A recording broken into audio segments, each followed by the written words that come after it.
Welcome back, folks. We are visiting with Michael Heck, President and CEO of GNO Inc. Michael, we have a special guest who I say is a purveyor of aromas, more so than anything else. I know he does a lot of different things, and he does them well. Yeah, I think that Sidney Torres IV is more of a purveyor of vibes, right? I mean, here's a guy who's had a very glamorous career. He's been on TV. He's worked with Lenny Kravitz. He's runs, 20, 25 different companies. He has a resort in the Bahamas. But the thing that he's most well known for and appreciated for today in New Orleans is making us smell like Febreze. So thank you, Sidney Torres IV. Well, thank you, Newell, and thank you, Mike. What a great welcome. Thank you, guys. So, Sidney, it's good to hear from you. I know that a lot of people were very happy when you stepped back into the arena handling the French Quarter. You obviously played a role in Super Bowl preparations. Tell us about it. It's been a whirlwind. You know, we took this contract over on the 23rd of December, and we had the big event on Bourbon Street with the guy driving down and entering and killing those individuals. It was that was kind of the start of it, and then we had to clean up after all of that, working with the FBI and all the local police, the 8th District.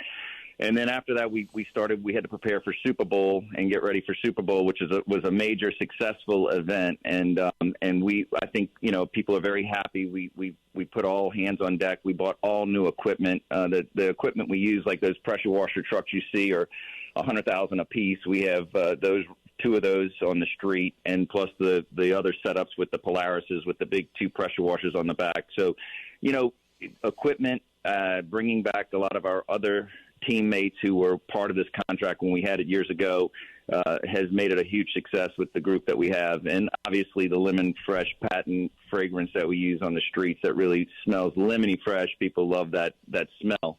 But, you know, we've been real busy just really detailing the French Quarter surface, cleaning the grounds, not just washing and spraying the streets. We're actually deep cleaning with the surface cleaner and washing it all. And so, no, we're really excited about it. We're getting ready for Mardi Gras now, and we feel good about going into Mardi Gras. We came out of Super Bowl very successfully, and we're happy that the residents and the tourists are noticing. One thing I noticed about you, Sidney, is that you pay attention to the details, you know, and you're very detail oriented. Is there anything that you were presented with in the French Quarter that was a challenge for you guys? Absolutely. I mean, it was one challenge after the next. I don't want to complain too much, but I mean, you know, what happened with the individual driving down Bourbon Street, it created all these barricades and blockages and National Guard, and I think it's great, and it helps the safety of the residents and tourists. But it was just really difficult working through that with trying to clean and get clearance and working through that. And then, you know, with Super Bowl, they had extra security with the president coming in town. So, you know, we had to get all the clearances for our guys and working closely with law enforcement. On a good note, we're all working well together, and we're all working together to make sure that we get in on time and clean everything up. But it's been different than when I had it years and years ago with my old company because of all the barricades and the different things that they have going on, and the construction as well. They rushed to get all the construction done within a certain amount of time with Super Bowl, so we were working around all that. But we're through that now. We have the barricades. We still have that challenge, but we have good communication lines with the National Guard and the state police and the governor's office, and all that's working really well with the logistics. So that's been a huge help with working with all those guys. And so those are some of the challenges that we've been working through. But our team's got a good handle on it now, and I feel like, you know, now we're just fine-tuning it and just making it even better than what it was before. Sidney, I've had the opportunity to visit areas very similar to the French Quarter in other areas of the world, Barcelona being one, Old Town there. And they have a very unique way that they dispose of waste. If you had a magic wand, what would you change about the way that we address that in the French Quarter? Well, we already are doing that in small ways as far as the recycling piece and, glass half full with the glass, trying to use the glass products. I know a lot of different restaurants are going through that process to divert it from the landfill. There are different ways to deal with it. I don't want to upset River Birch, but because they're the source, where everything goes, and they're a great partner, by the way. We do, bring all of our waste to River Birch, and they do a great job. And they work, Mr. Jim Ward and Fred Hebe work very well with us, so they do a great job. But there are different ways that people do it in other countries. But I think we're a long ways away from, landfill going to incinerating.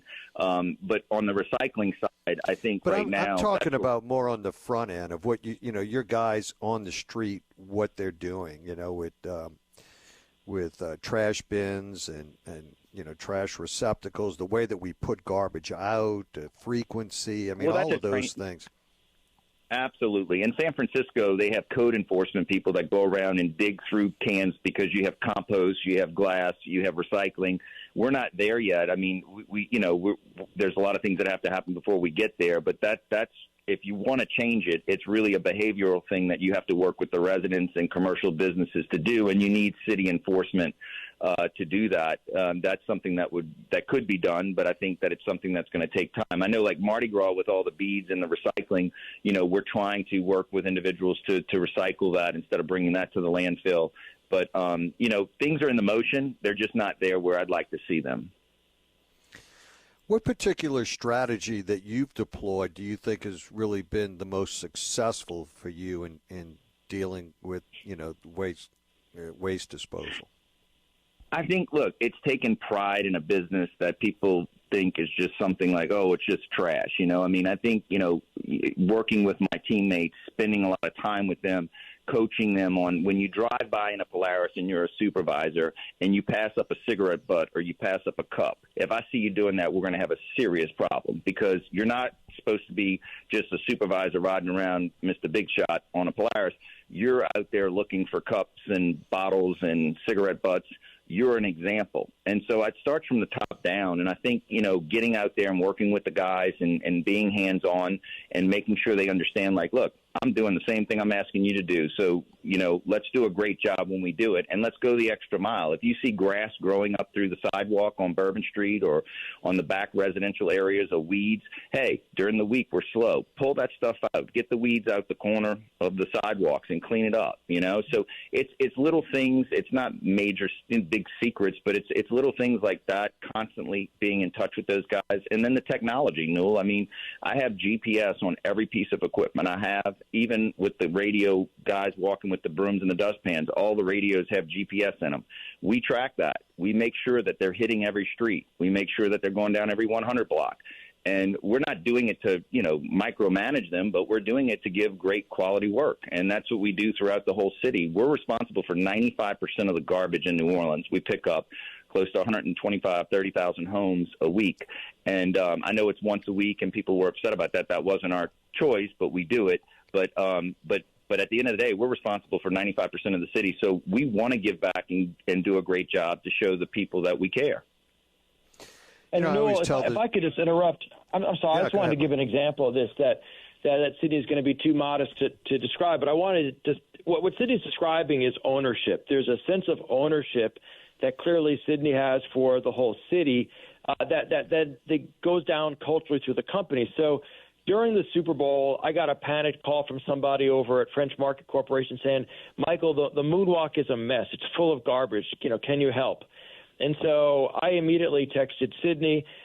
Sidney immediately texted back, said, Michael, that's actually not part of our contracted area, but we're on it. And a half an hour later, it was sparkling clean. That's the sense of ownership and teamwork and just a model of responsibility that when it starts at the top like that, the whole company behaves that way. And it doesn't matter whether you're picking up garbage or flipping burgers or running a law firm. It's that cultural sense of ownership, and that's the difference maker. Well, Michael, I appreciate that. Yeah, I appreciate you saying. Yeah, no, I appreciate Michael saying that because we have a lot of great corporate people in the city. We have a lot of great owners of business restaurants and businesses like Mariani and Rami owns Oceana. There's Galatoire's with John Georges and Melvin Rodriguez. These guys all care about, and the Brennans, they care about the city. And what I love about seeing what happens in the French Quarter that doesn't happen in a lot of other places is they all come together to want to make it a better place. And they all are willing to put their money where their mouth is. Like when I started the French Quarter Task Force, I don't know if anybody really, people still remember this, but I started those little black police cars that now you see everywhere through the French Quarter. When I started that task force and created the app for accountability, everybody jumped in and wanted to help. Joe Yeager, God bless his heart, he's not with us anymore, but Joe Yeager, and people just started putting up money and wanting to help.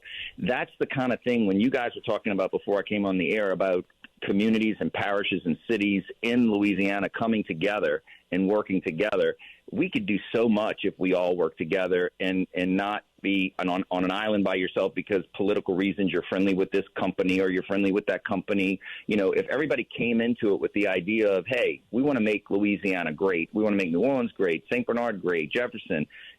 We could go so much further with making this place what it needs to be and should be. And that's a huge thing. I think it's going to take time, but guys like you, Michael, and Newell, bringing these things up can start the process, Absolutely, but I wanted to say this little anecdotal story, and I tell folks this all the time. I was driving down the street right by the Rib Room, and one of your guys was on a four-wheeler, and he stops in front of me, and he pulls over to the side, and I stopped just out of curiosity because he saw something. I was like, what did he see?